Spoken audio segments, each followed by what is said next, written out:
तो यह घटना भोपाल के महेश जी जोशी द्वारा बताई गई है। इसे एक पुस्तक में भी छापा गया है। इस घटना का अंत जानकर आपके पैरों तले जमीन खिसक जाएगी और आपका रोम रोम भगवान शिव का नाम लेने लगेगा। दोस्तों, महेश जी बताते हैं कि उनके परिवार में वे एकलौते लड़के हैं, अर्थात उनके माता पिता की वे एकलौती संतान है। उनके पिता बैंक से रिटायर्ड ऑफिसर है, साथ ही उनकी माता एक रिटायर्ड टीचर है। उन्होंने बताया कि उनके माता पिता ने उन्हें काफ़ी अच्छा पढ़ाया लिखाया, जिनके कारण रेलवे में उनकी सरकारी जॉब लगी और ये उनकी ड्यूटी शिमला में थी और बेसिकली शिमला में ही उनका सभी समय गुजर जाया करता था। परिवार में पहले से ही धार्मिक माहौल बना हुआ था और मेरे माता पिता काफ़ी बड़े अनन्य शिव भक्त थे। यह बात पूरा मोहल्ला जानता है। मौलोनी में ही कहीं एक शिव मंदिर भी था जहाँ वे रोजाना जाया करते थे। एक बार शिमला में मेरी ड्यूटी लगी हुई थी। उस दौरान मुझे मेरे माता पिता का कॉल आया कि वे केदारनाथ की यात्रा पर जाना चाहते हैं। उन्होंने कहा कि महादेव उन्हें कई बार से बुलाना चाह रहे थे, परंतु ऐसा संभव नहीं हो पाया। परंतु इस बार कॉलोनी के मंदिर की ओर से एक बड़ा जत्था केदारनाथ की यात्रा पर जा रहा है।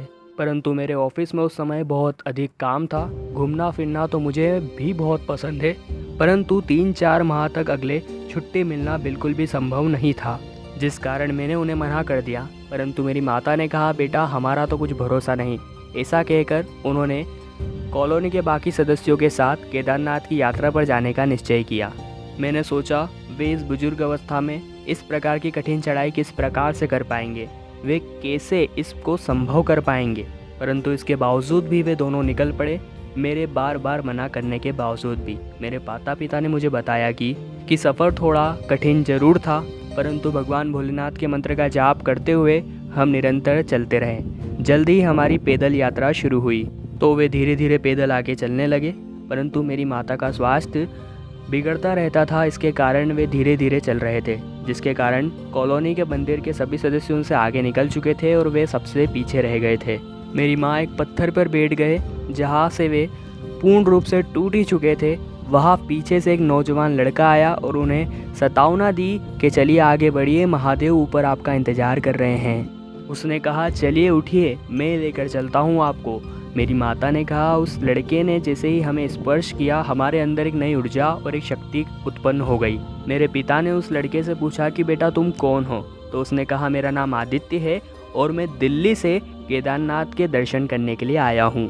सारे रास्ते वो लड़का मेरे माता पिता के साथ चला, उनकी सभी ज़रूरत की चीज़ों को उन्हें ला कर दिया, उन्हें संभाला और चढ़ाई में पैदल यात्रा में उसने उनकी मदद की। रास्ते में मेरे पिता को श्वास लेने में थोड़ी सी दिक्कत आई, तो ऐसे समय में आदित्य ने ही उन्हें संभाला। यदि वो नहीं होता तो उस समय काफ़ी परेशानी उत्पन्न हो सकती थी। उसके बाद वो अंततः भोले के चरणों में तीनों पहुंच ही गए और वहाँ पर भी लड़के आदित्य ने मेरे माता पिता की बहुत सेवा की। अब वे नीचे की ओर वापस आ रहे थे। उन्होंने आधा रास्ता तय कर लिया था। अंकित को मेरे माता पिता की ओर से काफ़ी अच्छा प्यार मिला और उसके साथ उनके अच्छे संबंध बन चुके थे।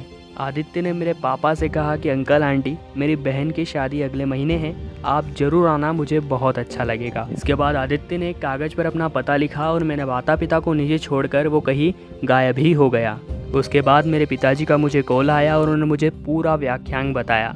उन्होंने मुझे बताया कि आदित्य ने उनकी ऐसे सेवा की कि स्वयं उनका खुद का लड़का भी ऐसी सेवा नहीं कर सकता था।